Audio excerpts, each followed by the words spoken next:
Bonjour ou bonsoir, selon l'heure à laquelle vous écoutez ce podcast. À l'occasion de ce culte du 23 avril, j'aimerais vous poser cette question. Que savez-vous de la sainteté attachée au nom de Dieu? C'est un mot qu'on n'aime pas beaucoup entendre aujourd'hui et parfois même dans le milieu chrétien. Il ne faut pas beaucoup parler de sainteté. On préfère parler de l'amour de Dieu, comme si les deux concepts étaient antinomiques. Bien-aimé, j'aimerais vraiment te donner une bonne nouvelle aujourd'hui.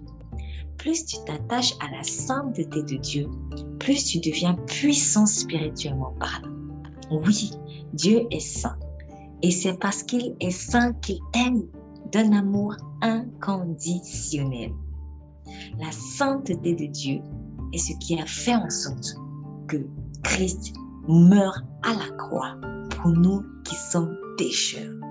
Je t'encourage à écouter le message dans son intégralité et puisse le Saint-Esprit de Dieu te libérer de toute peur de la sainteté de Dieu qui t'aime énormément. Sois béni et n'oublie pas de partager autour de toi.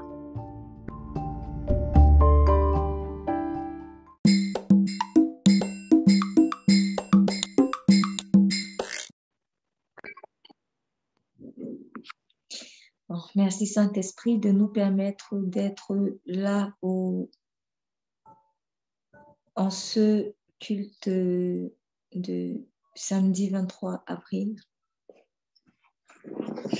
Dans le livre de Lévitique, chapitre 22, dans le livre de Lévitique, chapitre 22, Lévitique, chapitre 22, au verset 31, il est écrit « Gardez donc mes commandements et accomplissez-les. Je suis l'Éternel, et ne profanez pas mon saint nom, et je serai sanctifié au milieu des enfants d'Israël. Je suis l'Éternel qui vous sanctifie, qui vous ai fait sortir du pays d'Égypte pour être votre Dieu. Je suis l'Éternel. Gardez donc mes commandements et accomplissez-les. Je suis l'Éternel, et ne profanez pas mon saint nom, et je serai sanctifié au milieu des enfants d'Israël. Je suis l'Éternel qui vous sanctifie, qui vous ai fait sortir du pays d'Égypte pour être votre Dieu. Je suis l'Éternel. » Je me souviens que avant de connaître vraiment Jésus-Christ, il y avait cette prière qu'on avait l'habitude de faire, que tout le monde connaît, même ceux qui ne croient pas en Dieu forcément, mais qui l'ont entendu déjà au moins une fois. Notre Père qui es aux cieux, que ton nom soit sanctifié. Notre Père qui es aux cieux, que ton nom soit sanctifié. Et puis la suite. Je vais juste m'arrêter, que ton nom soit sanctifié. Et alors que je récitais cette prière, je ne mesurais pas forcément le sens des mots. Parce qu'on m'aurait posé la question, et je pose aujourd'hui la question à celui ou à celle qui m'écoute. Qu'est-ce que cela veut dire que ton nom soit sanctifié? Qu'est-ce que cela implique en fait que ton nom soit sanctifié? Sanctifié, dans sanctifié, on a saint. Donc, et être saint, c'est ce qui est mis à part tout simplement. C'est-à-dire, tu reconnais que c'est pas dans le mélange avec les autres choses, avec des choses qui ne sont pas de la même valeur que ça. Voilà. Sanctifier, c'est, ah non, toi, Grèce, toi tu es ailleurs, toi tu es à part. Et ce à part-là, en fait, c'est une place honorable. C'est une place de respect. C'est une place de grande valeur. C'est une place devant laquelle on s'abaisse et c'est une place que tout le monde ne peut pas avoir, où tout le monde n'a pas forcément accès. Alors, tout le monde n'a pas forcément accès. Pourquoi? Parce que c'est une place que, a priori, en fait, on mérite. A priori, qui est attachée à un statut particulier. C'est une place qui est réservée à une certaine personne précisément. Donc, quand on dit à une certaine personne ou à certaines personnes, selon les cas, donc quand on dit que ton nom soit sanctifié, c'est que, premièrement, je reconnais que le nom de Dieu, ce n'est pas n'importe quel nom. Il faut que vraiment dans mon cœur, dans mon âme, en âme et conscience, je réalise que son nom n'est pas un nom profane. Son nom est un nom qui mérite le respect. Quand j'ai parlé tout à l'heure avec la petite, j'étais un peu amusée parce que je me suis dit, Seigneur, tu me fais un clin d'œil en fait par rapport au message. Et c'était vraiment ça. C'était vraiment sanctifier le nom de Dieu, mettre à part son nom. Alors, pourquoi mettre à part son nom? Parce qu'en réalité, c'est toute sa personne qui doit être mise à part. C'est toute la personne de Dieu qui est mise à part. Or, le nom fait partie de l'identification d'une personne. Même dans le monde, quand vous faites des études de droit, en fait, ce sont des choses qu'on vous apprend. Quand vous arrivez dans la partie en droit des personnes, en l'occurrence, dans les chapitres qui concernent l'identification des personnes, on vous apprend que le nom fait partie des éléments d'identification d'une personne, comme par exemple le prénom aussi, le domicile, etc., etc. Donc, le nom fait partie de la personne de Dieu, comme de la personne de chaque être humain. Donc, quand on dit que ton nom soit sanctifié, en fait, ce n'est que la conséquence de ce que lui-même soit saint. Lui-même doit être mis à part. Lui-même doit être, il mérite la révérence en fait. Quand je respecte une personne, je ne fais pas n'importe quoi en fait avec cette personne et avec ses attributs. Quand cette personne, par exemple, arrive quand je lui parle, il y a une sorte de... Alors, il ne faut pas que qu'on comprenne mal mes propos, mais vraiment, il y a une sorte de distance respectueuse. Voilà. Je crois qu'on me comprend bien quand je dis ça parce qu'il ne faut pas que certains pensent que maintenant, il faut mettre la distance entre Dieu et nous. Quand je parle de distance, c'est-à-dire, ah oui, je ne sais même pas où il est, donc Dieu pour moi n'existe pas, ou alors je ne peux pas m'approcher de lui. Ce n'est pas dans ce sens. Quand je parle en fait de distance respectueuse, c'est-à-dire je veux parler d'une absence de familiarité en fait, tout simplement. Parce que quand je suis trop familier avec une personne, eh ben, il n'y a plus de frontières. Voilà, c'est ça. Il n'y a plus de frontières. Je peux lui faire n'importe quoi, je peux dire n'importe quoi, je peux même... voilà. Je vais donner un exemple d'une anecdote, en fait, qui... j'avais écouté, avant de donner ma vie à que j'avais écouté cette anecdote qui m'avait à l'époque amusée et après, plus j'ai évolué, moins ça m'a amusée. Moins ça m'a amusée parce que j'ai trouvé vraiment là un véritable exemple d'absence de frontières qui puisse exister et surtout quand on est déjà en couple, on n'arrive plus à cause, souvent, à cause de la familiarité, on n'arrive plus à respecter en fait l'autre. Alors, c'est juste l'histoire, je ne sais plus exactement ce qui s'était passé dans ce couple. Les détails m'échappent, mais je pense que c'était la femme qui reprochait à son mari voilà, une certaine attitude. Et je ne sais plus s'il avait pris quelque chose dans son plat. Ou... Bref, je ne sais plus exactement, mais il avait eu une attitude pour elle un peu trop familière. Bon, Pour elle, c'était une attitude un peu trop familière. Excusez-moi, je ne sais plus exactement quelle attitude. C'était, en revanche, ce qui est un peu, euh, euh, moi qui m'a parlé dans cette anecdote, c'est que pour répondre, quand elle lui a dit, mais comment tu peux me faire des choses comme ça? Et puis, il lui a répondu, mais c'est quoi le problème? Tu es ma femme, donc je peux même m'asseoir sur toi et je peux, euh, excusez-moi, moi, c'est pas cool. Je peux m'asseoir sur toi et je peux même, je vais dire les choses un peu gentiment, et je peux même lâcher un gaz comme ça, en fait, ça ne fait rien. Je peux m'asseoir sur toi et voilà, et je me libère comme ça. Voilà, vraiment, je m'excuse, mais c'est comme ça que ça a été dit. Et en fait, quand il a dit ça, ça m'a rappelé en fait certaines attitudes parce que là, il a dit les choses crues. Mais en fait, c'est comme ça que certaines personnes agissent. Bon, c'est ma femme, donc je peux, voilà, je peux, ou alors c'est mon mari, je peux. Euh, il y a un article que j'ai écrit dans la rubrique famille sur le respect vis-à-vis de son mari. Et bientôt, il y aura aussi le respect vis-à-vis de sa femme, hein, ça va dans les deux sens. Mais où je relève que nous devons vraiment faire attention à la familiarité, même dans le couple, en fait.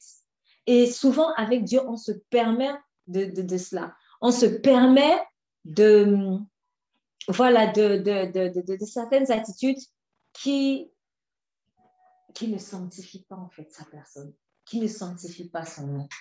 Quand on lit le contexte dans lequel Dieu a dit vous ne profanerez pas mon sang et je serai sanctifié au milieu des enfants d'Israël. Je suis l'Éternel qui vous sanctifie.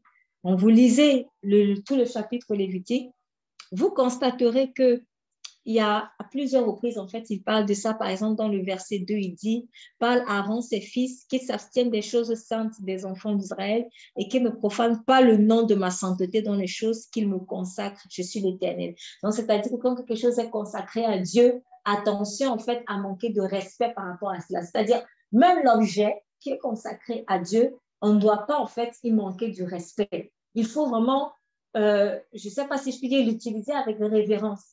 Pourquoi? Parce que ça appartient à Dieu. La manière dont je tiens l'objet de mon ami est le reflet de la considération ou du peu de considération que j'ai vis-à-vis de lui. Si mon ami m'emprunte,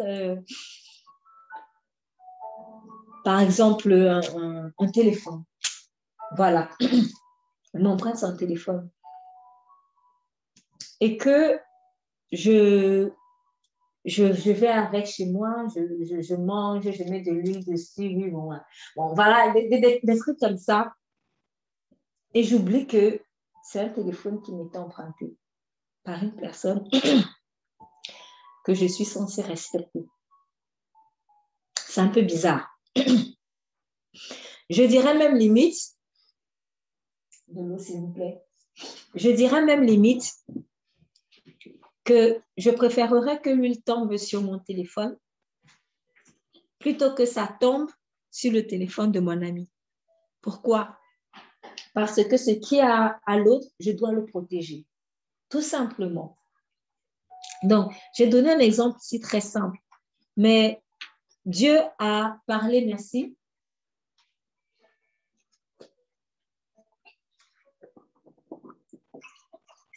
Pardon. Donc, Dieu a parlé ici des objets qui lui étaient consacrés. Dans le verset 20, vous voyez, il dit, vous n'offrirez rien qui ait un défaut, car ce ne serait pas agréé pour vous. Et quand un homme offrira à l'Éternel un sacrifice de prospérité, de gros ou de menu bétail, pour s'acquitter d'un vœu ou en offrande volontaire, pour être agréé, la victime sera sans défaut, qu'il n'y ait en elle aucun défaut. Je ne vais pas aller plus que cela. Mais c'est-à-dire que l'offrande qu'on faisait à Dieu ne devait pas être une offrande qui a des défauts. C'est pour ça que Jésus-Christ, quand il était sacrifié comme agneau, il fallait que même physiquement parlant, il soit parfait. Quand vous lisez ce texte, peut-être si vous êtes trop sensible ou si vous comprenez mal, vous allez commencer à dire, ah, est-ce que ça veut dire que Dieu n'aime pas, par exemple, des personnes handicapées, des choses comme ça? Parce que, bien sûr, il dit, quand vous lisez le passage, il dit que si, par exemple, il y a une personne qui a des pertes, un homme qui a des pertes, ou alors un homme qui a, si tu as eu un contact avec un cadavre, ou alors un homme qui a une perte séminale dans le verset 4, ou alors une personne qui s'est souillée, etc. En tout cas, qu'il ne vienne pas et qu'il ne touche pas ce qui m'est consacré. Au départ, quand je disais cela, je me disais, est-ce que ça veut dire que Dieu donc rejette peut-être le borgne? Est-ce que ça signifie que Dieu rejette le manchot, etc., etc. Non, ça ne veut pas dire cela. En fait, j'ai compris ce que cela implique. J'ai compris que, en fait, Dieu est tellement saint que même le simple fait d'avoir en toi un défaut physique peut faire en sorte que tu brûles en sa présence. Je reprends ce que je dis. Dieu est tellement saint que, en fait, nul ne peut tenir devant lui. À cause du péché, nul ne peut tenir devant lui. Et au-delà du péché, même le fait d'avoir un défaut physique, par exemple, si je suis borgne, rien que ça peut faire en sorte que je meurs devant sa présence. Pourquoi? Parce que la sainteté de Dieu, elle embrasse l'esprit, l'âme et le corps. C'est pour cela qu'il dit, si un homme a par exemple des pertes séminales, bon, on sait aujourd'hui, ce sont des choses qui peuvent arriver. Excusez-moi, je vais parler encore très naturellement. Si par exemple, on vous disait, si par exemple une femme a ses menstruations, on vous disait à l'époque, vraiment, gloire au Seigneur qu'il soit venu vraiment pour nous sauver. Elle ne pouvait pas, elle était considérée comme souillée pendant un temps. Mais c'est-à-dire que Dieu est tellement saint que même la moindre défaillance physique faisait en sorte qu'on ne puisse pas tenir dans sa présence. C'est pour cela qu'il était obligé que Jésus-Christ, parce que son sang est saint, soit versé. En fait, c'est pour cela. C'est pour cela, en fait. Dieu est tellement saint que le moindre défaut physique qu'on puisse avoir, elle peut nous empêcher, en fait, de tenir devant sa sainteté. C'est ça qu'il avait dit à Moïse, que nul ne peut voir ma face et vivre. Dieu est extrêmement saint. Or, il y a aussi plein de les défauts physiques qu'on a, à vrai dire, parce que Dieu ne crée rien avec des défauts. Les défauts physiques qu'on a sont en général, c'est en fait à cause du péché qui a affecté beaucoup de choses. Sinon, à vrai dire, personne n'est censé naître manchot, handicapé, etc. Parce que Dieu fait tout parfait. Et maintenant que le sang de Jésus-Christ a été versé, nous sommes aux yeux du Père parfait. Voilà pourquoi la perfection physique ne doit pas même, c'est même pas plus, elle ne doit pas être, aujourd'hui en plus, elle ne doit pas être une obsession. Pourquoi? Parce que tu es déjà parfait pour le Père. Et que le Père ne pouvait pas supporter tout le temps qu'il s'est donné, plus longtemps, en fait, cette séparation. Aucun père normal, aucune mère normale ne peut supporter la séparation. Et notre Père l'a fait.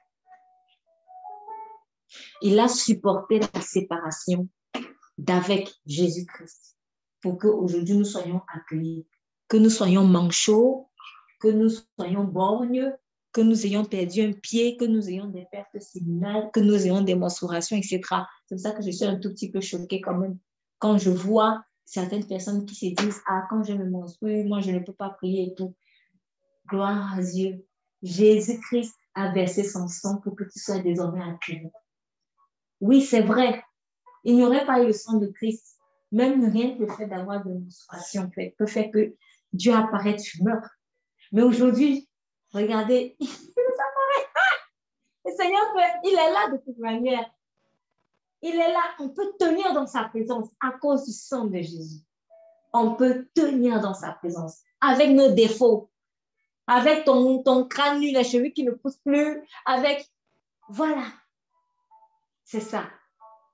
Mais cette grâce-là que nous avons doit plutôt davantage nous aider à le révérer. Parce que, comme on a eu cette conversation tout à l'heure, il y a des gens qui pensent que quand tu es trop gentil, tu deviens finalement une personne sur laquelle on peut marcher, comme une serpillère. Et malheureusement, en fait, on fonctionne aussi souvent comme ça avec Dieu. Ah bah, quand du coup il m'a accueilli comme ça avec mes défauts, ben je peux... C'est freestyle, quoi. C'est la fête. Non, non, non, non, non. Au contraire. Au contraire. S'il t'a accueilli comme tu es là, c'est parce que Jésus a versé son sang. Donc désormais, quand Dieu te voit, c'est Jésus en fait qui voit. Il te voit au travers de Jésus. Donc, il te voit parfait au travers de Jésus. Si Jésus se retire, là, c'est chaud. Donc, Dieu me voit parfaite au travers de Jésus. Dieu m'accueille au travers de Jésus parce que le sang parfait de Jésus me couvre. Et ce qui veut dire que le principe de la sainteté de Dieu n'a donc pas été aboli. Non, il n'a pas été aboli. Donc, je dois continuer de marcher dans la sainteté, d'honorer sa sainteté. Donc, ah oui, Dieu m'a accueilli avec ce défaut-ci, donc je peux aussi lui donner une offrande avec des défauts. Non, donne la meilleure offrande possible à Dieu. Donne-lui la meilleure offrande possible. Si j'ai 2 sacs, un neuf, un d'occasion, que je dois en choisir un pour donner à Dieu, vaut mieux que je choisisse le neuf. J'ai juste donné un exemple là. C'est un exemple très, très simple. Vous pouvez multiplier les exemples. Je ne dois pas donner à Dieu des miettes. Je dois lui donner la bonne part. Je dois lui donner les prémices. Je dois lui donner la première partie. Je peux encore aller plus loin. Je dois même lui donner tout. Je dois lui donner tout. Parce que lui m'a tout donné. C'est ça respecter en fait une personne. Est-ce que je reconnais que, Seigneur, tu n'es pas dans le profane, tu n'es pas dans le mélange. C'est pas le copinage. Non, mais tu mérites d'être révéré. Tu es à part. Et toi aussi, quand je comprends qu'il est à part, lui aussi, il me met à part. Vous constaterez que dans la vie d'un enfant de Dieu, le niveau où il révère Dieu est le niveau auquel on le respecte, où on la respecte. Quand quelqu'un dégage beaucoup de respect, observez bien sa vie et sa relation avec Dieu. Vous allez voir le rapport qu'il a avec lui. Un rapport de respect. Un rapport de respect. Le nom de Dieu est saint. Il est à part. Donc, c'est un mélange de mon Seigneur. Parce qu'il faut en arriver là. Quand on dit souvent, quand Jésus dit, ce n'est pas ceux qui diront Seigneur, Seigneur. Pourquoi? Parce que le Seigneur, Seigneur est devenu aujourd'hui un mot. Mais si vous voulez comprendre la profondeur, en fait, du mot Seigneur, bon, déjà, il faut demander au Saint-Esprit parce que c'est lui qui est le meilleur révélateur de la vérité. Mais moi, j'ai eu un tout petit peu, je dirais un tout petit peu parce que tout ce que fait l'homme ne peut être qu'une pâle copie, en fait, de ce que fait Dieu. Mais quand vous voyez, par exemple, comment fonctionnaient les rois avant, bon, nous sommes en France, je parle par exemple de France. Donc, quand vous voyez dans les documentaires ou dans des films, même pas seulement en France ou ailleurs, hein, regardez un peu comment traitaient les rois. Quand on disait Seigneur, ah, mon Seigneur, bienvenue, mon Seigneur, franchement, moi, en tout cas, quand moi je vois comment traitent les présidents, moi je dis ça, c'est rien. Aujourd'hui, même les présidents ne les respectent même pas. Excusez-moi, mais peut-être à part le garde de corps hein, et quelques personnes, mais il n'y a pas cette révérence, en fait, qu'on voyait chez les seigneurs. Et c'est en fait au travers de ça que j'ai commencé à comprendre, ah mais oui, et je comprends pourquoi les Juifs ont aussi lapidé Jésus, parce que un seigneur, celui-ci qui est né On a même nettoyé avec les couches. Et il vient dire, je l'appelle Seigneur. En fait, c'est parce qu'eux, ils comprenaient un tout petit peu ce qu'implique Seigneur. Parce que tu ne pouvais pas entrer chez Hérode comme ça. Et peut-être Hérode, ce n'était pas le genre qui allait facilement se prendre des bancs de foule. Je n'ai rien contre les bancs de foule, attention. Mais je veux dire qu'aujourd'hui, beaucoup de nos gouvernants essayent pour essayer aussi de casser la distance, parce que ça peut aussi être mal, la distance qu'il y a avec le peuple. Donc, on essaye d'aller vers le peuple, on parle et tout ça. Et ça, moi, je trouve que c'est une très, très bonne chose. Malheureusement, certaines personnes, elles en abusent. Elles en abusent, en fait. Donc, elles se disent que, ah, ben oui, bon, à force peut-être de venir vers nous, voilà, on peut lui dire n'importe quoi, on peut lui parler n'importe comment, et voilà. Tu tentais de parler comme ça, Seigneur. Ça allait être compliqué, en fait. Ça allait être très compliqué pour toi. Il faudrait peut-être, enfin, pour ceux qui peuvent, moi, je vous invite à aller voir comment traiter les rois. Mais même ça, là, ce n'est qu'une pâle copie de comment, en fait, la Seigneurie est attachée à Dieu. Mais c'est juste pour qu'on puisse mieux prendre conscience de ce que signifie Seigneur. Dans certaines contrées,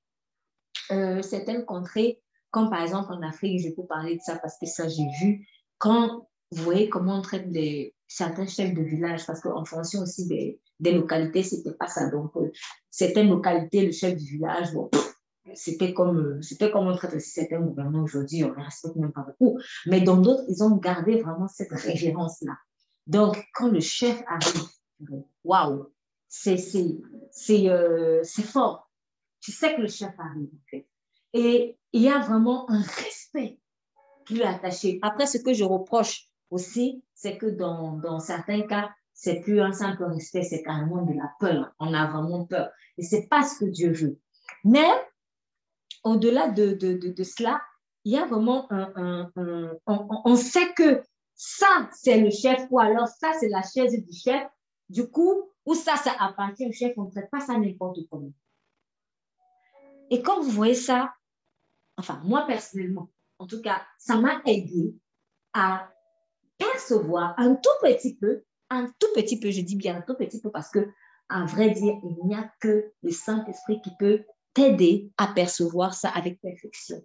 Donc, ça m'a aidé en voyant un peu comment on traitait ces seigneurs à comprendre la révérence qui est attachée au nom du Seigneur Jésus. Donc, aujourd'hui, c'est Seigneur Jésus, Seigneur Jésus. Ah, Seigneur Jésus, tu es éternel Trump. Ah, Seigneur Jésus, c'est lui, je ne sais pas moi. Un petit tout. Ah, Seigneur Jésus, c'est n'importe quoi. C'est n'importe quoi. Seigneur Jésus, c'est n'importe quoi aujourd'hui. Et même quand des gens qui ne connaissent pas ce Seigneur Jésus, en fait, voient ça, donc, eux, ils ont l'impression, en fait, que Jésus, c'est rien. C'est pas Dieu. Ah bah oui, c'est normal qu'ils pensent que ce ne soit pas Dieu. Parce qu'on ne traite pas Dieu comme ça. Est-ce que dans ma vie, on sent la révérence que je donne au Seigneur Jésus? Et il dit aussi, pourquoi m'appelez-vous Seigneur, Seigneur, et ne faites pas ce que je vous dis? Pourquoi? Parce que les seigneurs, en tout cas moi, donc je connais, quand je vois ces rois-là, les etc., et que je vois un peu comment ça fonctionnait, que tes désirs soient des ordres, mon roi. On ne discute même pas. On ne discute pas. C'est dès que le roi dit, ah, boum, allez, tout le monde se met, vous vous débrouillez, mais vous mettez l'ordre du roi en discussion. Parce que le roi parlait. Donc, quand le roi disait quelque chose, tu ne pouvais pas discuter. Mais comme Dieu est bon, on se dit, bon, quand il m'a accepté un peu mes défauts, en tout cas, Dieu ne m'a mis ça comment je suis. Hein. Voilà, c'est des choses comme ça. Ah, Dieu ne m'a mis ça comment je suis. Il faut tenter de dire ça à un Seigneur humain. Essaye, c'est ta vie qui est en jeu. Voilà pourquoi, quand, par exemple, vous voyez comment les gens avaient peur de Nebuchadnezzar à l'époque, quand Nebuchadnezzar exigeait qu'on raconte son rêve et tout ça, mais les gens avaient peur de se prononcer, en fait. Si je lui dis des bêtises, mais c'est la mort. Pourquoi? Parce que déjà, Nebuchadnezzar était méchant. En fait, ce côté-là, il faut le reconnaître. Nebuchadnezzar était méchant. Mais au-delà de la méchanceté, parce que tous les rois n'étaient pas méchants, c'est le roi. C'est le roi. Isaïe, le prophète Isaïe, dans le livre d'Isaïe chapitre 6. Le prophète Isaïe, nous allons dans le livre d'Isaïe chapitre 6.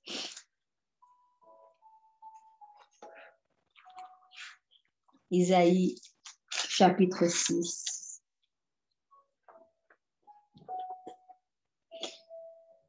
Je demande la lecture. Merci. Lecture. L'année de la mort du roi Ozias, je vis le Seigneur assis sur un trône très élevé et le pan de sa robe remplissait le temple. Des séraphins se tenaient au-dessus de lui. Ils avaient chacun 6 ailes, 2 dont ils se couvraient la face, 2 dont ils se couvraient les pieds et 2 dont ils se servaient pour voler. Ils criaient l'un à l'autre et disaient « Saint, Saint, Saint est l'Éternel des armées. Toute la terre est remplie de sa gloire. » Les portes furent ébranlées dans leur fondement par la voix qui retentissait, et la maison se remplit de fumée. Alors je dis, malheur à moi, je suis perdu, car je suis un homme dont les lèvres sont impures. J'habite au milieu d'un peuple dont les lèvres sont impures, et mes yeux ont vu le roi, l'Éternel des armées. Mais l'un des séraphins vola vers moi, tenant à la main une pierre ardente qu'il avait prise sur l'autel avec des pincettes. Il en toucha ma bouche et dit, ceci a touché tes lèvres, ton iniquité est enlevée et ton péché est expié. J'entendis la voix du Seigneur disant, qui enverrai-je et qui marchera pour nous? Je répondis, me voici, envoie-moi. Il dit alors, va et dis à ce peuple, vous entendrez et vous ne comprendrez point, vous verrez et vous ne saisirez point. Rends insensible le cœur de ce peuple, endurcis ses oreilles et bouche-lui les yeux, pour qu'il ne voie point de ses yeux, n'entende point de ses oreilles, ne comprenne point de son cœur, ne se convertisse point et ne soit point guéri. Je dis, jusqu'à quand, Seigneur? Et il répondit, jusqu'à ce que les villes soient dévastées et privées d'habitants, jusqu'à ce qu'il n'y ait personne dans les maisons et que le pays soit ravagé par la solitude, jusqu'à ce que l'Éternel ait éloigné les hommes et que le pays devienne un immense désert. Et s'il y reste encore 1/10 des habitants, ils seront à leur tour anéantis. Mais comme le térébinthe et le chêne conservent leur tronc, quand ils sont abattus, une sainte postérité renaîtra de ce peuple. Amen. Amen. Donc, Ésaïe, nous sommes au chapitre 6. Donc, le prophète a commencé, quand on dit chapitre 1er, il avait déjà commencé à prophétiser. Donc, il avait déjà commencé à exercer quelque peu son ministère. Et il dit, à la mort du roi Ozias, il a vu le Seigneur sur un trône haut et élevé. Donc, voilà déjà une première chose. Notre Dieu, le Dieu en qui nous croyons, son trône est haut. Il est haut. Il n'est pas là où je suis. Son trône est haut, au-dessus de moi. Donc, si quelqu'un ne comprend pas bien Seigneur, il faut qu'il comprenne déjà au moins, voilà les indices. Il est sur un trône. Oh, ce n'est pas n'importe qui s'assoit sur un trône. Ce sont des rois. C'est un roi. Ce n'est pas un préfet. Ce n'est pas un maire. Ce n'est pas un président de république. Ce n'est pas un roi humain. Son trône, donc c'est un roi. Donc nous sommes dans un royaume. C'est un roi dont le trône est haut. Parce que le roi humain, son trône est aussi haut sur terre où moi je suis. Ce qu'on fait à la limite, nous les humains, c'est que quand on fabrique le trône du roi, on peut le mettre peut-être sur une estrade, voilà, pour essayer de faire montrer un peu qu'il est au-dessus. Ah, ben oui, c'est ce qui n'est pas mauvais, quelque part, pour montrer que c'est quand même le roi. Mais le Dieu dont nous parlons, non seulement son trône n'est pas fait de la main de l'homme, premièrement. Donc, si moi, je n'ai même aucune part sur la fabrication de son trône, il est déjà à part. Il est déjà saint. Son trône n'a pas été fabriqué par la main de l'homme. Son trône est au-dessus. Il n'est même pas sur la terre que je foule, parce que la terre où moi je dors, où je foule, la terre où d'autres ont leur trône, cette terre-là, c'est son marchepied. Waouh! C'est son marchepied. C'est pas n'importe qui. Ce trône est élevé. Il ne sera jamais rabaissé. Le trône d'un roi humain pourra un jour être abaissé. Oui, parce que les rois humains tombent. Et ils peuvent même très mal tomber. Aujourd'hui, les rois, demain, ils peuvent être clochards. Nebuchadnezzar a vécu ça. Nebuchadnezzar, à cause de son entêtement, il s'est retrouvé entre être le pire des pauvres de la terre. Il est écrit. Donc, le trône d'un roi humain peut chuter. Ça peut aussi chuter par des circonstances géopolitiques. Voilà, en ce moment, on parle de guerre. Beaucoup vont chuter. Beaucoup qui étaient sur leur royaume, soit réels, soit imagés, dans leur tête, vont chuter. Les guerres changent des régimes. Ce qui peut être un royaume demain peut devenir une simple république. Bon, ce qui peut être une république aujourd'hui peut devenir un royaume. Bref, en tout cas, c'est juste pour dire, là où les hommes ont placé leur trône, ça peut changer du jour au lendemain. Mais le trône de Dieu est stable et personne ne le changera. Ce n'est pas un trône qui existe par élection, parce qu'aucune voix ne peut se prononcer sur ce trône. Aucune. La mort ne peut pas juger la vie. L'imperfection ne peut pas juger la perfection. Donc, l'imperfection ne peut pas établir la perfection. Donc, rien qu'à cause de ça,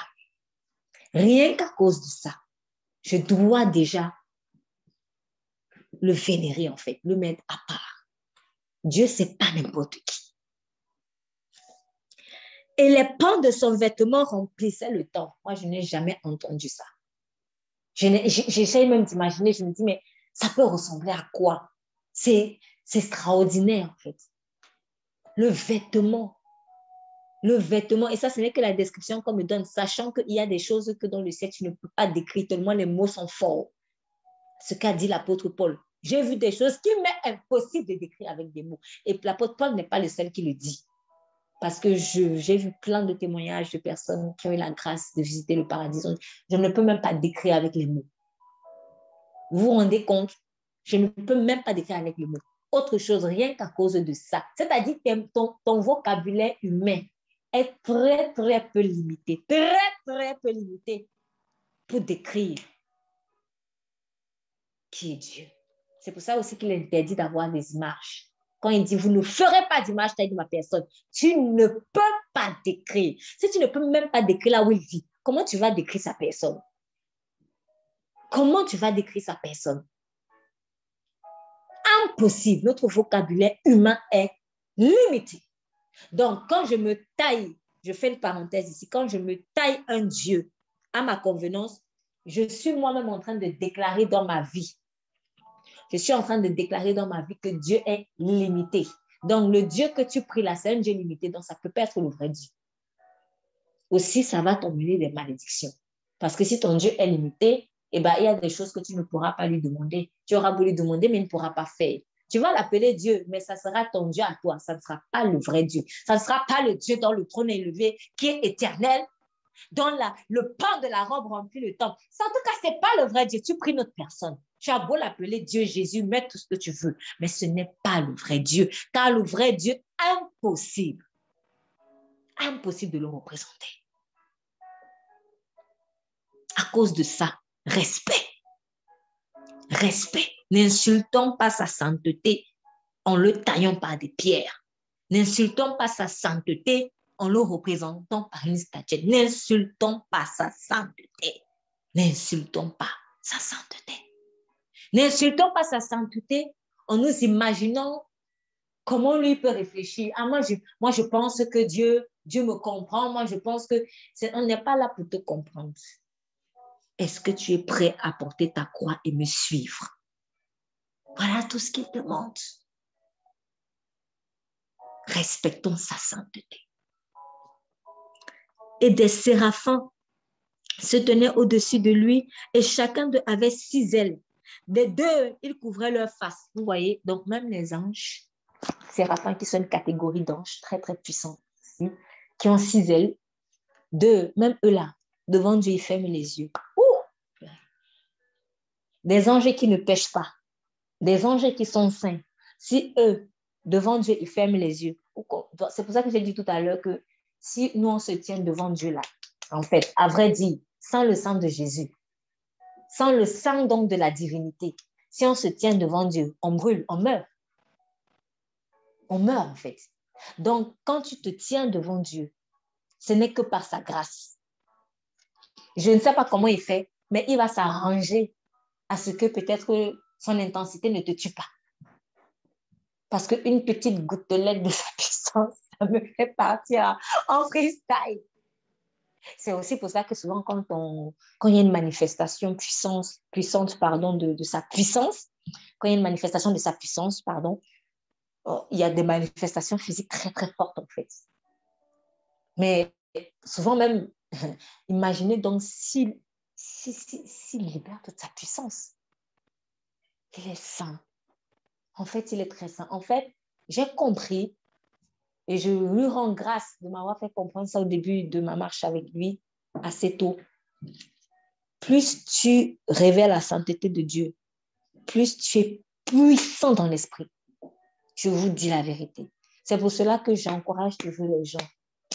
S'il vous plaît, aimez Dieu parce qu'il est saint. N'aimez pas Dieu seulement parce qu'il vous donne des bonbons, parce qu'il vous donne l'argent, parce qu'il vous donne le mariage, parce qu'il fait.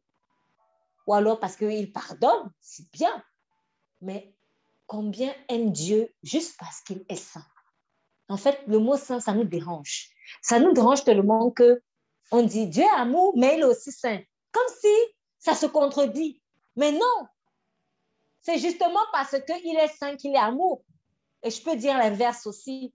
C'est parce qu'il est amour qu'il est saint, en fait. Ce n'est pas que Dieu est amour, mais il est saint, ou Dieu est saint, mais il est amour. Ça ne se contredit pas. C'est parce qu'il est saint qu'il est amour. C'est parce qu'il est saint qu'il est amour. Donc, ça traduit tout simplement une mauvaise interprétation de l'amour, en fait. Nous avons une mauvaise façon de voir l'amour. Aussi, on la dissocie de la sainteté de Dieu. J'aime l'amour de Dieu, mais je n'aime pas sa sainteté. Donc, en fait, tu n'aimes pas l'amour, tu aimes la prostitution. Ce n'est pas de l'amour, c'est de la prostitution que tu aimes, sans savoir. Donc, qui aime Dieu dans son amour, aime la sainteté de l'amour de Dieu. Le mettre à part. Et ils avaient donc 2 ailes pour se couvrir la face, 2 dont ils se couvraient les pieds, 2 avec lesquels ils volaient. Pourquoi? Parce qu'ils étaient dans la présence sainte de Dieu. Il fallait qu'ils se couvrent la face, il fallait qu'ils se couvrent les pieds. Ça me fait un peu penser à Moïse, à qui Dieu a dit, lorsqu'il a parlé dans le buisson, Adam, retire tes souliers, car celui est un lieu saint. Celui est un lieu saint. Dieu est saint. Dieu est saint. Et ils criaient l'un à l'autre et disaient, Saint, Saint, Saint, Saint est l'Éternel des armées. Saint, Saint, Saint est l'Éternel des armées. Toute la terre est remplie de sa gloire. Parce qu'en fait, quand on voyait la robe du Père qui était en train de remplir le temple, c'était la terre qui était remplie de sa gloire. Saint, Saint, Saint est l'Éternel des armées. Aimons Dieu parce qu'il est saint. Aimons-le aussi parce qu'il est saint. J'ai même envie de dire, aimons-le d'abord parce qu'il est saint. Il est à part. Donc, quand je veux comprendre comment Dieu fonctionne, quand je veux comprendre ce que Dieu me dit, il faut d'abord que je me place à part. Tant que je suis encore dans la confusion, là, dans le mélange, je ne peux rien comprendre. Voilà pourquoi il y en a beaucoup qui n'arrivent pas, qui ne s'abandonnent pas à Jésus, parce qu'ils veulent d'abord comprendre, mais dans le profane. Si je veux comprendre, en fait, le fonctionnement de Dieu, il faut que tu sortes du profane, il faut que tu te mettes à part. Et pour ça, il n'y a que lui qui peut te mettre à part. Donc, tu dois dire, Seigneur, mets-moi à part. Sanctifie-moi. Et quand tu vas me sanctifier, c'est dans le bain de la sainteté que je vais comprendre ce que tu dis, que je vais comprendre où tu m'emmènes, bref, que je veux comprendre ton fonctionnement. Tu ne peux pas comprendre le fonctionnement de Dieu dans le profane. C'est impossible. Dans la familiarité, dans le mélange, on essaie de comprendre Dieu avec notre vieux système du monde dont on n'a pas encore été libéré. Ça, c'est impossible. Si tu veux comprendre Dieu, laisse-toi être mis à part. Laisse-toi être mis à part.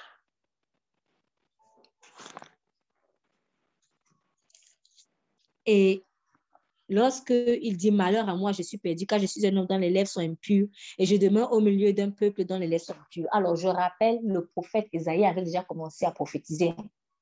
Mais quand il a vu Dieu, personne n'est venu lui dire que tu as péché. Personne n'est venu lui dire que tu es mauvais. Quand tu te places en face de la sainteté de Dieu, ton âme elle-même reconnaît, parce que Dieu, il est comme un filtre. Il est comme un miroir qui va te montrer en fait ton état. Et le prophète Ésaïe a vu que ses lèvres sont impures et qu'il vit au milieu d'un peuple impur. Et il a fallu simplement qu'il dise ça, parce que pour que Dieu puisse te mettre à part, il faut que tu reconnaisses que tu n'es pas mis à part. Parce que justement, c'est ça qu'il dit lorsqu'il déclare « Je suis un homme dont les lèvres sont impures et je demeure au milieu d'un peuple dont les lèvres sont impures. Et mes yeux ont vu le roi. » Le roi. Le roi. Donc, Ésaïe est en train de réaliser qu'il n'est pas vraiment mis à part encore. C'est ça. Tout ce qui, lorsque je baigne dans l'impureté, lorsque mes lèvres disent des choses impures, je ne suis pas encore mis à part. Ou je ne suis pas mis à part au niveau où Dieu veut. Parce que la mise à part, elle est aussi progressive. Elle est progressive. Et elle est fonction de ma disposition, de ma volonté aussi d'être mise à part. Parce que dans son amour, Dieu fait avec moi. Là où, jusqu'où je veux me mettre à part, il va me mettre à part. Jusqu'où je ne voudrais plus être mise à part, il ne va pas faire plus que ça. Le problème est que lorsque les niveaux où je ne vais pas être mise à part, je vais être dans l'impureté en fait. Du coup, il y a des choses que je ne vais pas pouvoir comprendre. Il y a donc des choses que je ne vais pas pouvoir faire. Et aussi, il y a un niveau où je ne pourrai pas respecter sa sainteté, parce que dans l'impureté, je ne peux pas respecter en fait la sainteté de Dieu. Donc, Dieu attend seulement que je réalise ça, que je suis dans le profane, je baigne dans le profane, soit dans tous les domaines de ma vie, soit dans un domaine en particulier, ça dépend. Et une fois qu'il a réalisé ça, l'un des séraphins vola vers moi, ayant dans sa main un charbon ardent qu'il avait mis sur l'autel avec des pinces, et il en toucha ma bouche et dit « Maintenant, ceci a touché tes lèvres, ton iniquité est ôtée, ton péché est expié. » Vous voyez, dès qu'il y a repentance, c'est automatique. Hein? Dieu n'attend pas. Ce n'est pas un Dieu de condamnation. Et ça me fait penser au fils prodige. Quand il est revenu, il a dit à son père, « Père, j'ai péché. Allez, amenez la robe. Amenez la robe. » Il n'a pas passé son temps à dire, « Oh, c'est bien fait pour toi. Hein? Je t'avais dit de ne pas partir, etc., etc. » Non. Dès lors qu'il y a sincérité dans la repentance, aussitôt, purification. C'est ce qui est beau, en fait, avec Dieu. C'est ce qui est beau. Dès lors que je dis, je reconnais que je suis dans le profane, en fait, je suis en train de le mettre à part. Parce que si le profane, c'est par exemple ça, quand je réalise, ah, mais je suis dans le profane et j'ai vu Dieu, le roi. Donc, il réalise que Dieu est un roi. Il réalise que Dieu n'est pas n'importe qui. C'est ça que Dieu lui a fait voir cette vision. J'aurais pu lui faire voir autre chose. Mais je pense que Dieu a voulu lui montrer qu'il est saint et qu'il est un roi haut élevé. Parce que c'est ce qui manquait à cette époque-là, en tout cas, à Israël. Et c'était pour cela que Israël aussi vivait dans ses erreurs. Parce qu'elle n'avait pas réalisé, Israël n'avait pas réalisé que Dieu est saint et que son trône est élevé. Dieu te révélera toujours ce que tu as besoin d'entendre à un moment donné. Et quelque chose qui fait que tu ne respectes pas sa sainteté. Certaines personnes, c'est peut-être parce qu'ils n'accueillent pas les gens. Ils ne sont pas hospitaliers. Ça, c'est insulter aussi la sainteté de Dieu parce que Dieu est un Dieu d'hospitalité. Donc, quand je rejette l'hospitalité, quand je rejette les gens, celui qui a faim, qui a soif, qui a besoin d'être au chaud, je suis en train d'insulter sa sainteté, en fait. Parce que ça, c'est impur. Ce qui est pur ne fait pas ça. Parce que Dieu ne rejette pas. Dieu accueille. Il suffit juste de reconnaître, en fait, que tu es dans le profane. Une fois que je reconnais que je suis dans le profane, c'est comme si je dis à Dieu, et moi, je reconnais que tu es saint. C'est ça, en fait, sanctifier aussi. C'est pour cela qu'il dit, le Saint-Esprit vous convaincra de pécher. Parce que dès une fois que tu as reconnu que tu es pécheur, tu es en train de dire à Dieu, et toi, tu es saint. Toi, tu es saint. Parce qu'on est pécheur par rapport à quoi? Par rapport à quelque chose. On est pécheur par rapport à Dieu. Donc, quand je dis, je suis pécheur, je suis pécheresse, je suis en train de dire, toi, tu es saint. Et quand tu as donc sanctifié le nom de Dieu comme ça, automatiquement, la sainteté de Dieu descend sur toi. C'est pour cela que les séraphins ont donc ont purifié Ésaïe. Et l'iniquité, cette iniquité en fait, c'est-à-dire cette maladie de l'âme qui fait que je pêche même quand je ne veux pas pécher, je pêche, elle va être ôtée une fois que je reconnais. Mais tant que je ne reconnais pas, je ne pourrai pas en fait être libéré. Et nous avons trop peur de reconnaître notre iniquité. Pourquoi? Peut-être parce que comme Ésaïe, on a commencé à exercer un ministère. Ésaïe prophétisait, Ésaïe enseignait. Ésaïe parlait au nom de Dieu. Dieu a utilisé Ésaïe. Mais n'oublions pas que Dieu a aussi utilisé un âne pour parler à Balaam. Si Dieu est capable d'utiliser des ânes, il est capable d'utiliser un homme pécheur pour parler. Mais le fait que Dieu m'ait utilisé dans mon péché ne signifie pas que je suis saint ou que je suis déjà mis à part. Cela implique aussi quoi quand on voit ce passage? Cela implique que la seule personne qui a le droit de sanctifier, qui peut déjà te sanctifier et qui a le droit de sanctifier, c'est Dieu lui-même. Donc, ce n'est pas à un homme de déclarer que lui, il est saint. Tu vas faire comment? Tu es trempé dans le profane et tu vas venir sanctifier quelqu'un avec quelle force? Pour ça, il fallait aller à la croix mourir. On voit aussi. On voit comment tu meurs à la croix pour le péché des gens. Et on voit si ton sang peut sauver même un moustique. Même un moustique, mon sang ne pouvait pas sauver. Donc, aucun homme ne peut sanctifier un autre homme. Aucun homme qui était infecté par le venin du péché ne peut sanctifier un autre homme. Donc, aucun homme ne peut déclarer un autre homme saint. Ça, c'est une insulte. C'est que là, tu es dans un autre royaume. Donc, ton royaume à toi imaginaire, avec ton roi, avec ton Dieu à toi, mais qui n'est pas en tout cas le Dieu de ce passage. Ce n'est pas ce Dieu-là. Voilà pourquoi il nous arrive toujours des choses un peu bizarres et après on va courir à lui, on se dit, mais Dieu, mais en fait, tu ne pries pas le vrai Dieu. Ce n'est pas le vrai Dieu, c'est un Dieu que tu t'es imaginé. Tu lui as donné le même nom, mais ce n'est pas le même Dieu. Deux personnes peuvent s'appeler Albert, mais n'ont pas la même personnalité. Donc, il y a beaucoup de gens qui s'appellent Jésus aussi. Hein. C'est vraiment leur nom, mais ce n'est pas Jésus qui m'a sauvé.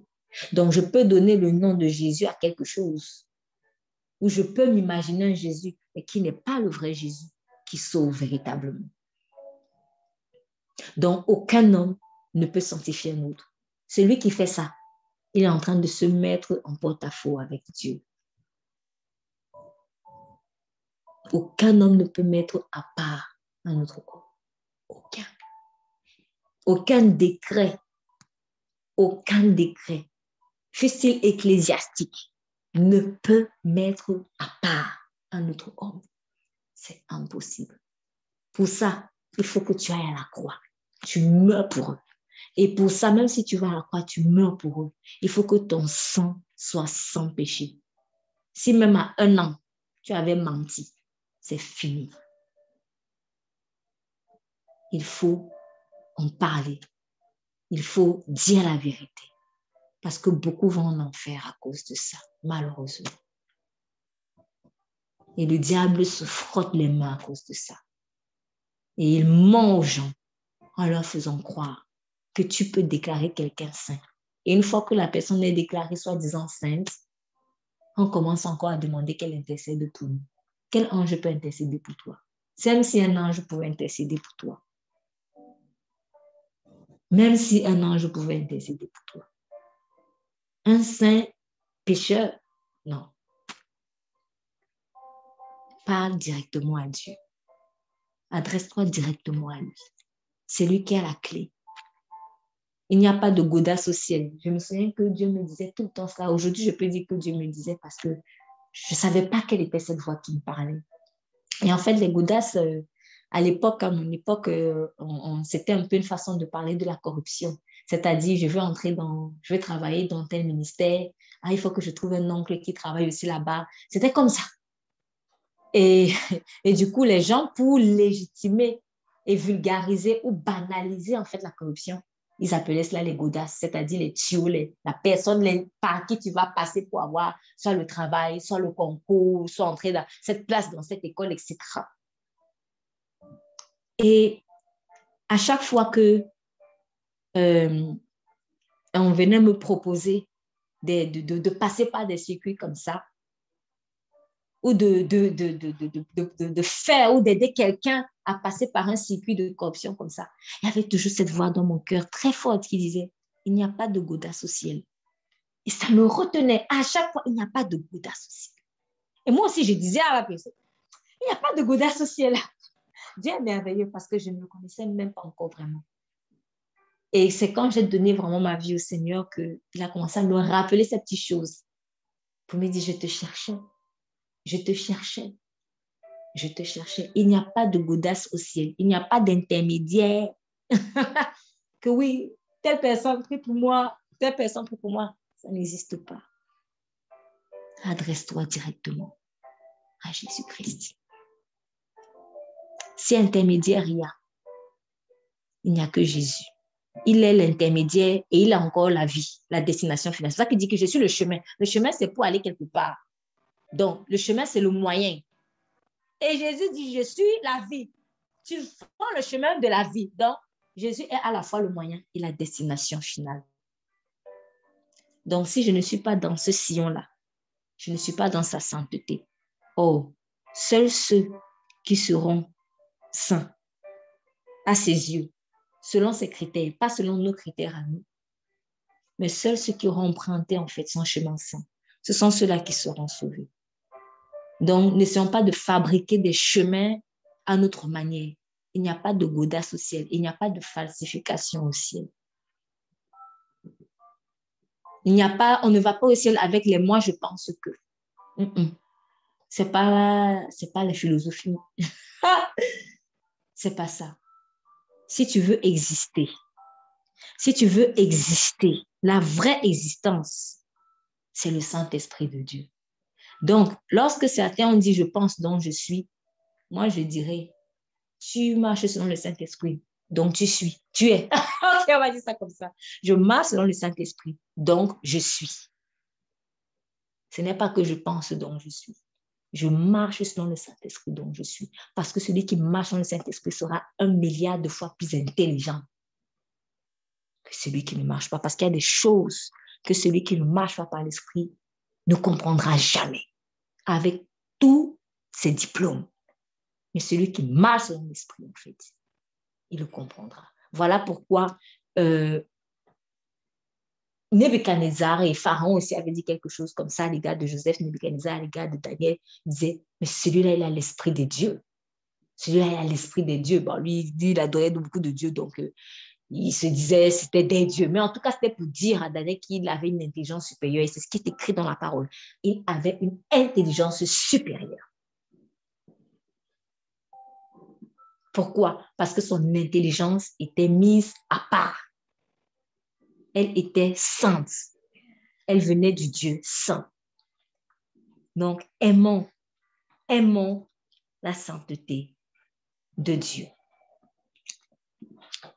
On va aller dans le livre de Luc. Dans le livre de Luc au chapitre 18.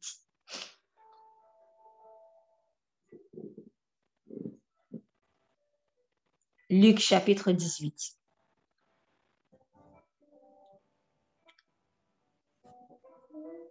Alors, à partir du verset 35, il est écrit, « Comme il approchait de Jéricho, un aveugle qui était assis près du chemin et qui demandait l'aumône,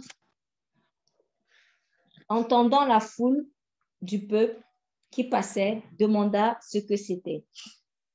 Et on lui apprit que c'était Jésus de Nazareth qui passait.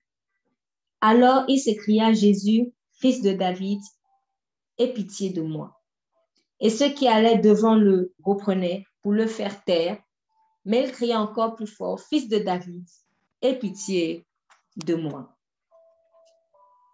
Et Jésus, s'étant arrêté, commanda qu'on le lui amena, et quand l'aveugle fut approché, il lui demanda, que veux-tu que je te fasse? Il répondit, Seigneur, que je recouvre la vue. Et Jésus lui dit, recouvre la vue, ta foi t'a guéri.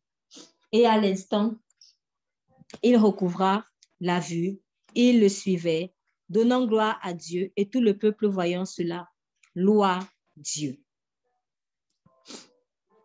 Alors, quand on lit dans le livre de Marc, on a le nom de ce fameux aveugle, Marc chapitre 10. Marc chapitre 10, verset 46. Donc, dans le livre de Marc chapitre 10, en verset 46, on nous dit que cet aveugle s'appelait Bartimée. Et dans notre évangile, on parle même de deux aveugles. Bon, après, c'est peut-être pas, c'est probablement qu'il y avait deux aveugles et qu'il n'y a qu'un seul qui s'est manifesté. En tout cas, cet aveugle-là s'appelait Bartimée. Et Bartimée, quand il a vu Jésus, il s'est crié, Jésus, fils de David, aie pitié de moi. Jésus, fils de David, aie pitié de moi. Ce qui est important, en fait, ce qui est fort dans l'appel que Bartimée a eu, c'est qu'il n'a pas appelé Jésus n'importe comment.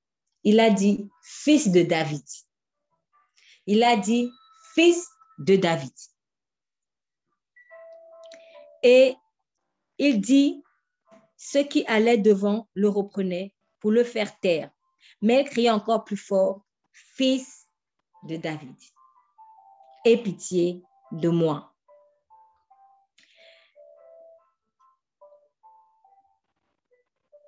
Bartimée avait reconnu en Jésus la royauté. Bartimée avait compris que Jésus n'était pas n'importe qui. Parce que lorsque Jésus disait qu'il était un roi, qu'il était fils de Dieu, etc., on l'a pratiquement maudit à cause de cela. Mais comme Bartimée l'a appelé fils de David, ça interpelle. Parce qu'on sait que David, c'est un roi. Donc, Jésus était venu dans son humanité, dans la descendance de David. Donc, il est en train de dire à Jésus, je reconnais que tu es un roi. Et ça touche. Ça interpelle. Tu es un roi. Et il insiste comme ça. Il n'a pas dit ça une seule fois. C'est un peu comme s'il dit, il avait simplement dit roi Jésus. C'est comme s'il avait simplement dit roi Jésus. Et après, quand Jésus l'interpelle, il appelle encore Seigneur, que je recouvre la vie, sachant que le Seigneur, là, ça n'avait rien à voir avec le Seigneur d'aujourd'hui. Donc, Bartimée appelle Jésus en insistant en fait sur sa royauté. C'est comme pour dire, Seigneur, je sais que tu n'es pas n'importe qui. Jésus, fils de David, je reconnais que tu es le fils de David. Jésus, le roi. Et il le dit 2 fois.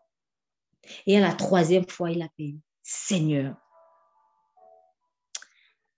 Je pense que si Bartimée a eu la présence d'esprit d'honorer en fait Jésus-Christ en reconnaissant la royauté qui est attachée à lui, c'est parce que quelque part, Bartimée avait probablement la notion en fait de l'honneur. Je pense. Pourquoi? Parce que Bartimée en fait signifie fils de Timée. Et Timée signifie celui qui est honoré. En fait, c'est un titre, c'est un nom quand même, enfin, honorifique, celui qui est honoré en fait. C'est juste pour dire que cet homme aveugle, mendiant, aujourd'hui on l'aurait vu, on aurait dit clochard. Ce n'était pas n'importe qui. Ce n'était pas le fils de n'importe qui. Bartimée n'était pas le fils de n'importe qui. Bartimée était le nom d'une personne en fait, en tout cas qui portait lui-même un nom honorifique. Je ne sais pas si le père de Bartimée était un monsieur peut-être socialement important.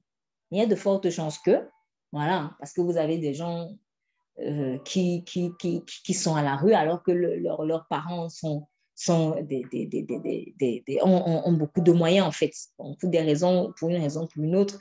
Soit ils s'occupent pas de leur progéniture, soit parfois aussi il y a des problèmes qui font que la personne vit comme si elle n'est pas issue d'une famille d'un rang social considérable. En tout cas, Bartimée avait, j'en suis convaincue, le sens de l'honneur. Il savait ce que c'est que honorer en fait. Il le savait et il l'a fait à Jésus. Et je suis sûre que le Seigneur s'est senti touché. Qui reconnaît que je suis le roi ici? Qui reconnaît? Il s'est tourné. Il s'est tourné. Qu'est-ce que tu veux? Alors, je ne dis pas que tous ceux qui n'ont pas appelé Jésus fils de David n'ont pas été guéris. Ce n'est pas cela. Non, ce n'est pas cela. Mais vous allez constater, en fait, en lisant la parole, qu'il y a des gens qui ont su toucher le cœur de Dieu à cause du respect, par le respect qu'ils lui ont voué. Je prends le cas de cet homme, ce centenier qui avait dit à Jésus, je ne suis pas digne. Je ne suis pas digne en fait que tu entres chez moi. Mais dis seulement une parole. On va aller dans Matthieu 8. Matthieu 8.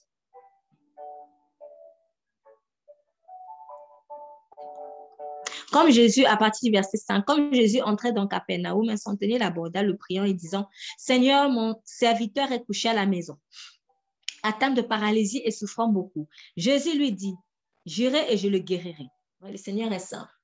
Il n'a pas besoin souvent qu'on reconnaisse grand-chose. Mais il est très simple. En revanche, quand tu reconnais qu'il est, il est comme touché en fait. Ce qui veut dire que Dieu déverse sa bonté sur tous, les bons comme les mauvais, hein, d'ailleurs il le dit.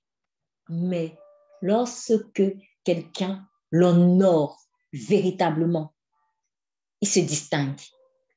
Lorsque quelqu'un vénère en fait Dieu, le met à part, cette personne se distingue et touche particulièrement le cœur de Dieu.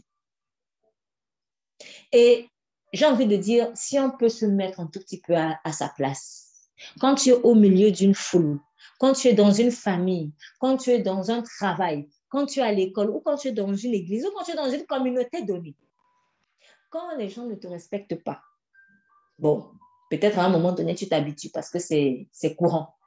Mais quand il y a quelqu'un qui commence à te respecter, ça t'interpelle. Ça t'interpelle et tu as envie d'en savoir un peu plus sur la personne. Tu as envie de t'allier même avec cette personne. La moindre chose qu'elle va te demander, tu vas lui donner. Pourquoi? En fait, parce que le respect, ça libère une grâce, en fait. Devant le respect, on fond. Devant le respect, même les cœurs les plus durs fondent. Alors, imaginez alors le cœur bon de Dieu. Le respect, en fait, ouvre les écluses des cieux. Le respect ouvre des portes qu'on n'aurait pas pu ouvrir. C'est à cause du respect ou du manque de respect que Vasti a été chassée. Et c'est à cause du respect que Esther a touché le cœur du roi Assyrus, son mari. Le respect. Surtout pour les rois. Tout homme doit être respecté. Mais aujourd'hui, on parle en l'occurrence de rois. Et je vais insister sur la personne des rois. Respectons la royauté de Dieu. Mettons-la à part, que ton nom soit sanctifié. On ne prononce pas le nom de Dieu comme ça, parce que c'est un roi. On ne prononçait pas le nom de César n'importe comment. Voilà pourquoi ils ont osé tenter Jésus en disant, doyons tonton payer l'impôt à César, parce que fallait que Jésus essaye d'offenser le nom de César. Respectons en fait le nom de notre roi. Yeshua. Yeshua, Dieu sauve. Donc, je reviens sur ce monsieur. Il lui dit, Jésus lui dit, j'irai, je guérirai. Le centenier répondit, Seigneur, je ne suis pas digne que tu entres sous mon toit, mais dis seulement un mot et mon serviteur sera guéri. Car moi, qui suis soumis à des supérieurs, j'ai des soldats sous mes ordres. Je dis à l'un, va, il va. À l'autre, viens, il vient. Là, mon serviteur, fais cela, il le fait.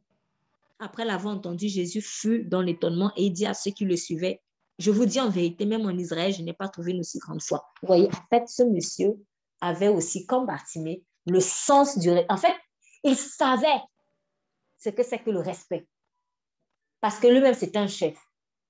Et il a juste fait le parallèle. Voilà pourquoi je fais aussi le parallèle, en fait, avec les rois allemands, quand je vous demande de jeter un peu un coup d'œil pour ceux qui ne savent pas comment respecter les rois avant.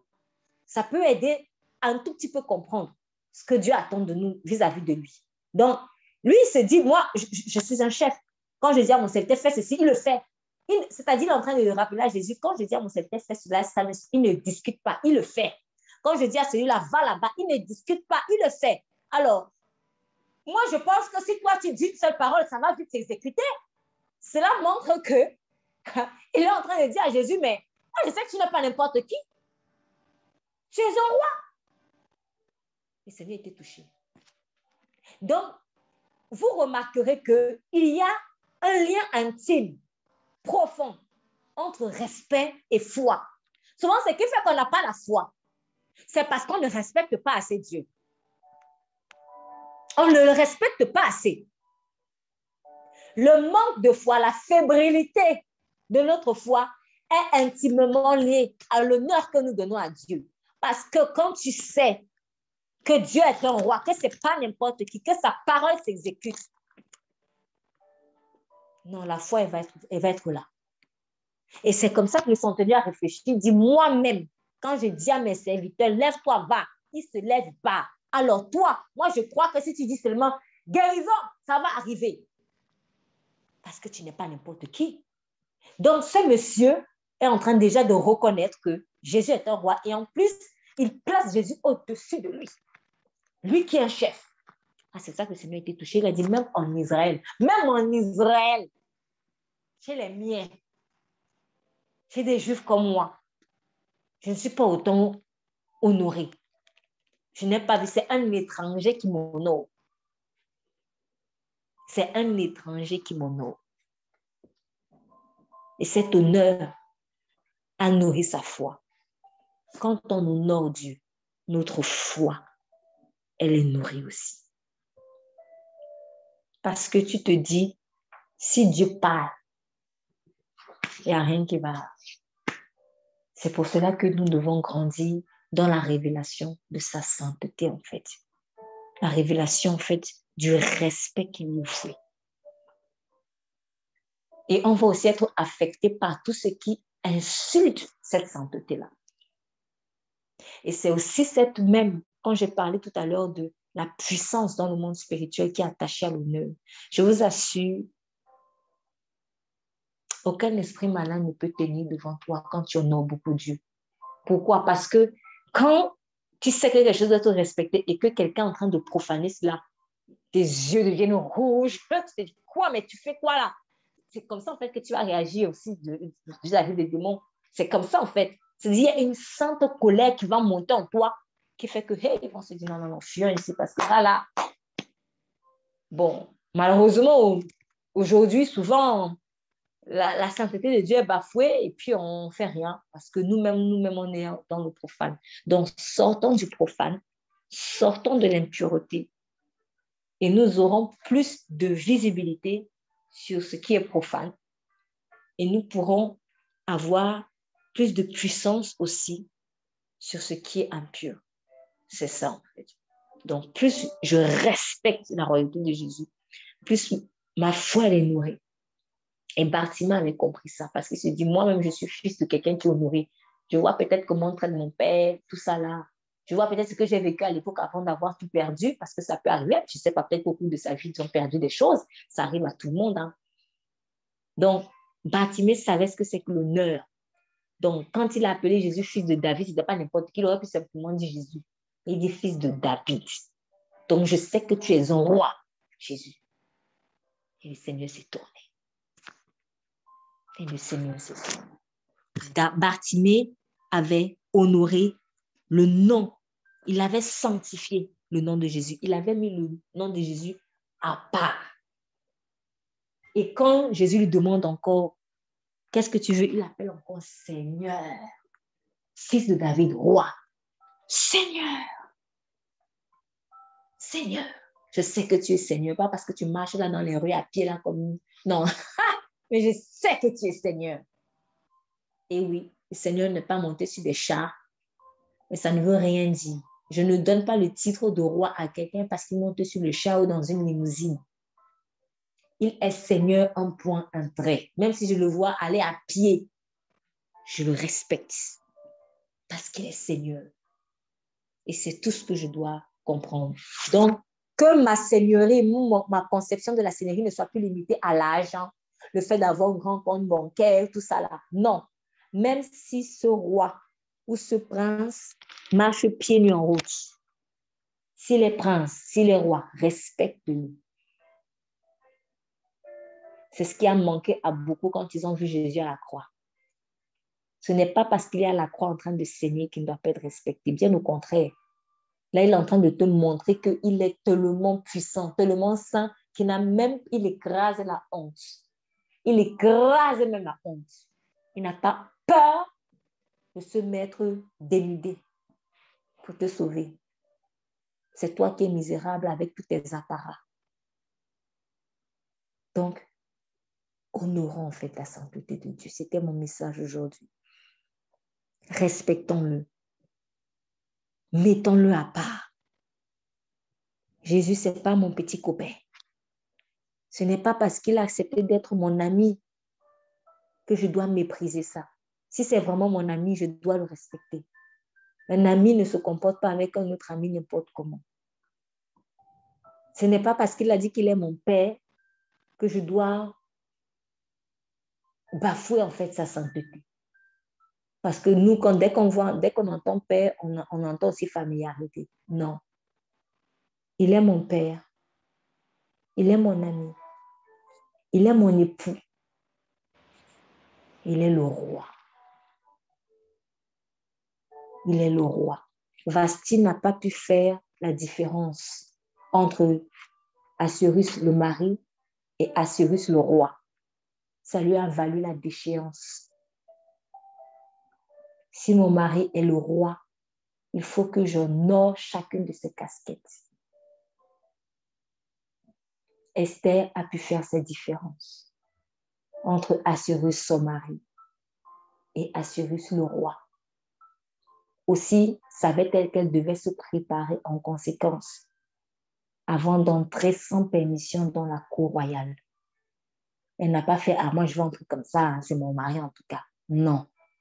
Elle savait que c'était dangereux.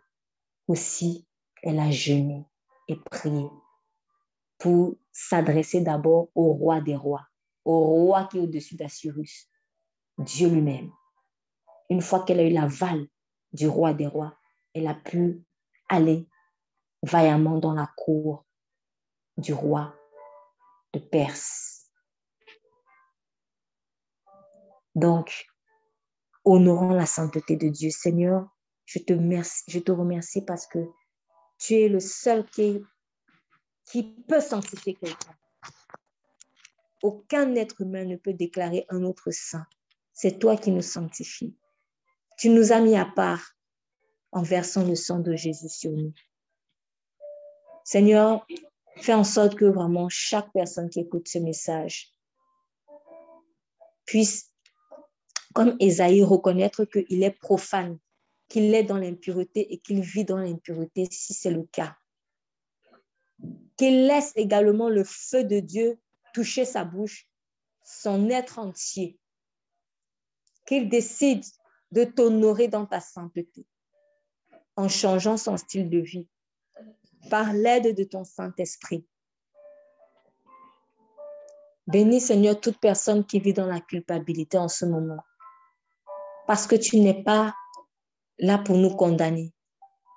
Mais une fois, Seigneur, que nous reconnaissons notre situation, aussitôt, Seigneur, tu nous fais goûter ta sainteté et la vivre. Je prie afin que chaque personne qui entend ce message puisse apprendre à t'aimer parce que tu es saint et à ne plus confondre ou dissocier amour et sainteté. Parce qu'en fait, tu es amour parce que tu es saint. C'est parce que tu es saint que tu es amour. Dans ta sainteté, il y a ton amour. Que toute la gloire te soit rendue. Au nom de Jésus-Christ. Amen.